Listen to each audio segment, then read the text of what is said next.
Sabuga Vandim. Se inscreva, bora pra aula então?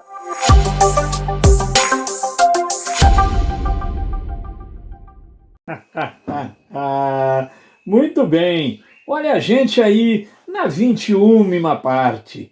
Pois é, a gente ainda estamos, olha o gerúndio aí, que português refinado, hein? A gente ainda estamos no Brasil Colônia. Pois é, agora a gente está fazendo uma outra abordagem. Lembra que até agora a gente destacou o quê em relação à economia do Brasil colonial? Primeiro, que ela começou incipiente, sem graça, frustrada, né? Não encontraram metais preciosos, partiram para a exploração do pau-brasil. A gente depois falou que, finalmente, ao montar o sistema colonial com as capitanias hereditárias, partiu-se para a monocultura, para a grande lavoura, para a lavoura açucareira. E a gente comentou que há uma série de revisionismos históricos que tentam nos puxar para uma reflexão de que outras lavouras foram muito importantes, como o tabaco, o fumo, etc.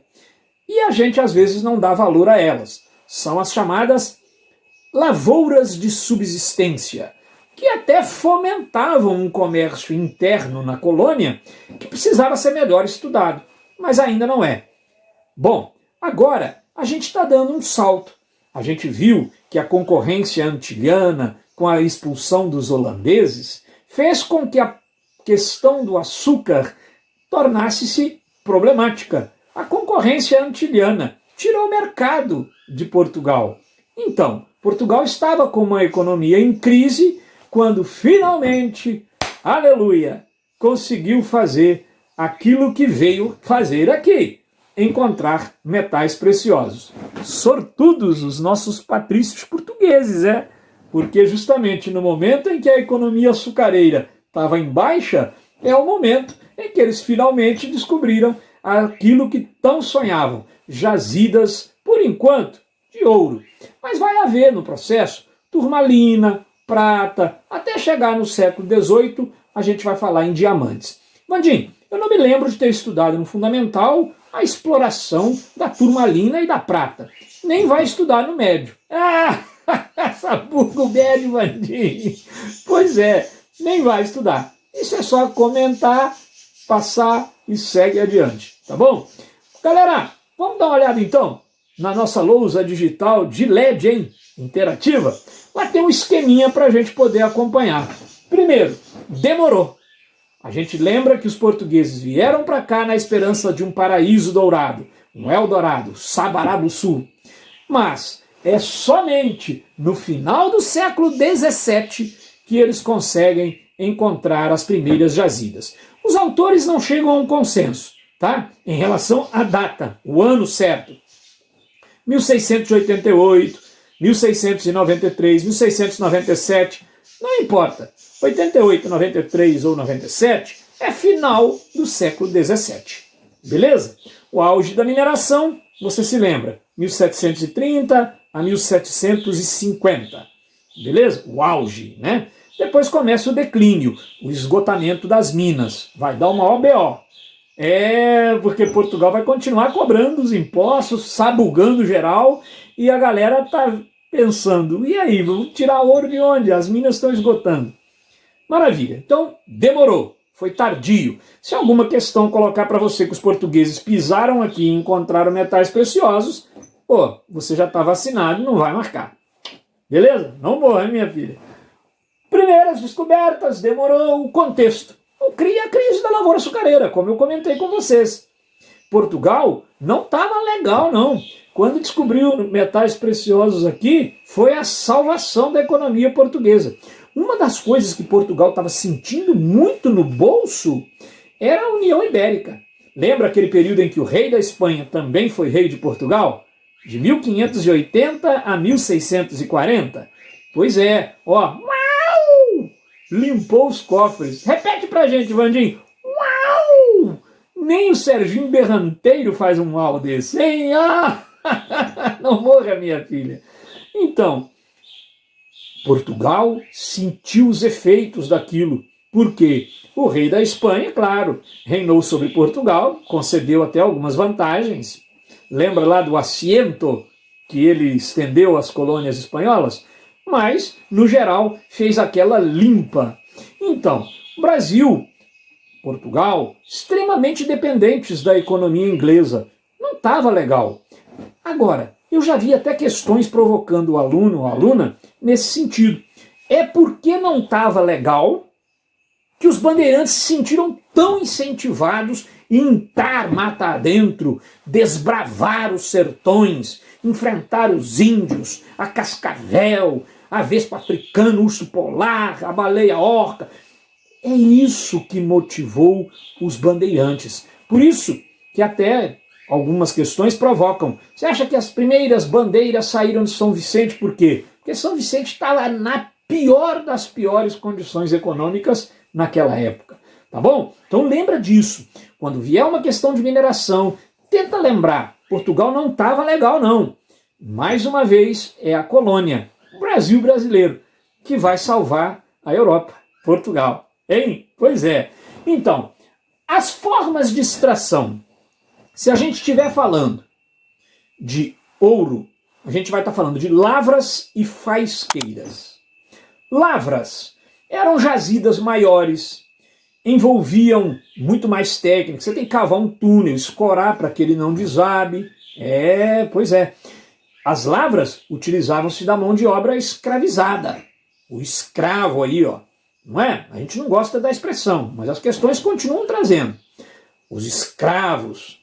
Então, as lavras eram aquelas que produziam ouro de melhor qualidade, ouro de mina. Mas não foi esse ouro encontrado em grande parte aqui no Brasil, não. A gente deve falar até mais das faisqueiras, que era uma forma de exploração um pouco mais precária daquele ouro encontrado em maior quantidade. O ouro de aluvião é aquele encontrado nos rios, misturado ao cascalho. Técnicas de extração muito mais simples. Você não tem que cavar túnel, você não tem que ficar com muita obra. Você tem que ter, muitas vezes, apenas a bateia, aquela peneira que parece um chapéu de chinês, e usar muito mercúrio. Então tem questões que falam, até no sentido de ver se pega você. E aí, você acha que tinha mercúrio lá no Brasil, colônia? Tinha. Provocava degradação ambiental? Sim. Inclusive eu já vi questões que dialogam nesse período aí, com esse período, e o período, desculpe, atual, mostrando que alguns lugares onde se extraíam metais preciosos, lá no Brasil, colônia, tem o solo e as águas contaminadas por mercúrio até os dias de hoje. Tá vendo? Então essa pegada ambiental tão importante, o cuidado com a natureza, isso pode aparecer em algumas questões. Em relação à extração do diamante, foi um pouquinho diferente. Foi já mais tardio ainda, já nas primeiras décadas do século XVIII, por volta de 1729, e foi ali numa região específica, chamada Arraial do Tijuco, hoje chamada Diamantina. Grandes serestas, eita lelê. Maravilha? Vamos falar um pouquinho do dia a dia, da fiscalização e de alguns impostos, correto? Olha lá, não morra minha filha, tá acabando, hein? Eu sei que você tá doida para fazer aquele lanche, hein? Eu sei, o garoto tá doido para dar aquela, né? Eu sei, mas tá acabando, segura aí, pô. Eita! Vamos falar um pouquinho do dia a dia. Olha, se alguém gritasse, descobri ouro, hein? Ah, mas que interpretação, hein? Se alguém gritasse descobrir ouro, o que era feito? O capitão mor, que é tipo governador da província, ele vai lá com uma equipe e faz um mapeamento da área. Aqui tem ouro mesmo. E aí ele vai dividir em lotes, chamados datas. Então você fala assim, eu tinha uma data, não tem nada a ver com o calendário. Você tinha um lote, onde você extraía ouro. Então você era garimpeiro. Na linguagem do Brasil colonial, isso estaria bem entendido. Um lote ficaria por conta de El-Rei, que vai leiloar. Outro para quem descobriu. Os demais são sorteados, mas você tem que fazer uma série de comprovações. Você tem que comprovar que você tem que comprovar, aliás, em 10 dias, você tem que comprovar tudo. Que você tem condições de começar já a explorar a lavra. Você tem condições, ou de repente a faisqueira, que às vezes era feita por um cara só.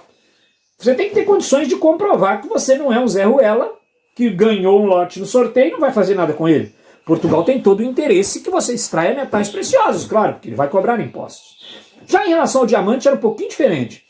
Quando era descoberto o diamante, Portugal nomeava uma pessoa para cuidar daquilo. Essa pessoa passava a se chamar contratador.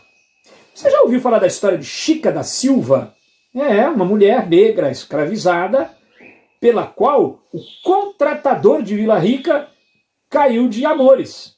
Apaixonou-se por ela, mandou construir um lago em Ouro Preto para que botasse uma réplica de uma caravela só para ela navegar. A Chica da Silva, uma história que rende boas questões.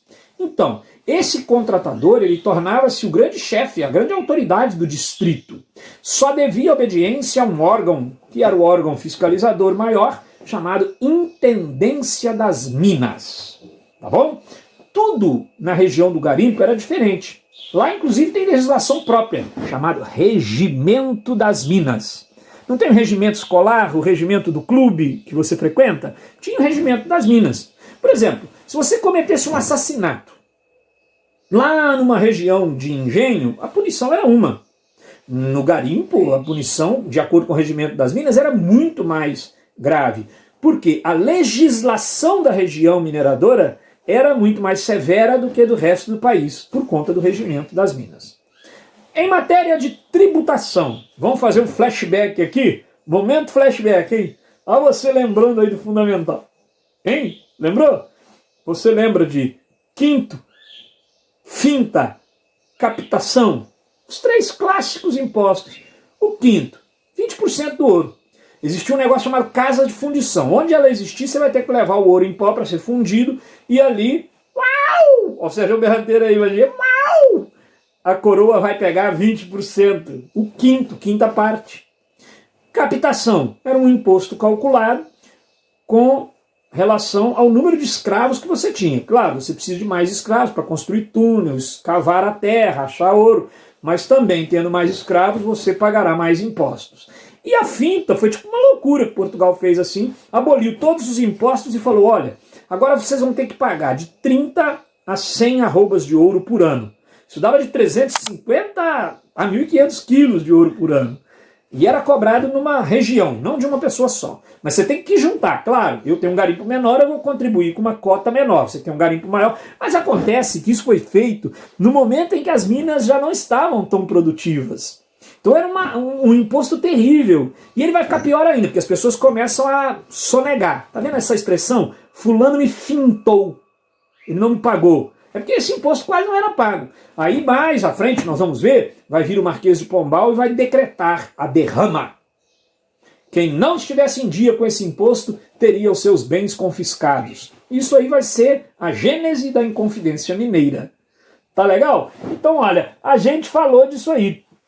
Vandim, tem na lousa interativa ali, falando que tinha postos de cobrança, de fiscalização. Sim, eles eram chamados registros. Eram torres mesmo, como fossem pedágios, nas estradas, nos rios, para de toda forma tentar coibir o contrabando de ouro, de diamantes. Mas você já estudou isso, você sabe que por mais que Portugal vigiasse, é igual cola na escola, né, Vandir? Você põe detector de metal subatômico, o cara cola na borracha com tinta invisível de limão. É isso aí, ele vem num dia quente de prova, com a cola na camisa, aquela camisa de moletom pesada com capuz. É complicado, escreve na borracha, escreve na ponta do grafite, cola por telepatia, é uma coisa, né? Então, assim também era. Quanto mais Portugal fiscalizava, hein, mais a galera trapaceava. Você não lembra dos santos do pau oco?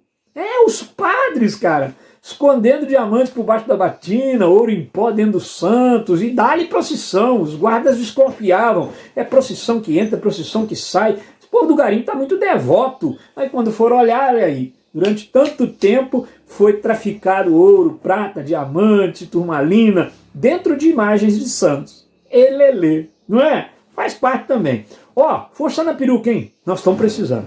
Haha, terminou de assistir? Gostou? Nem doeu, né?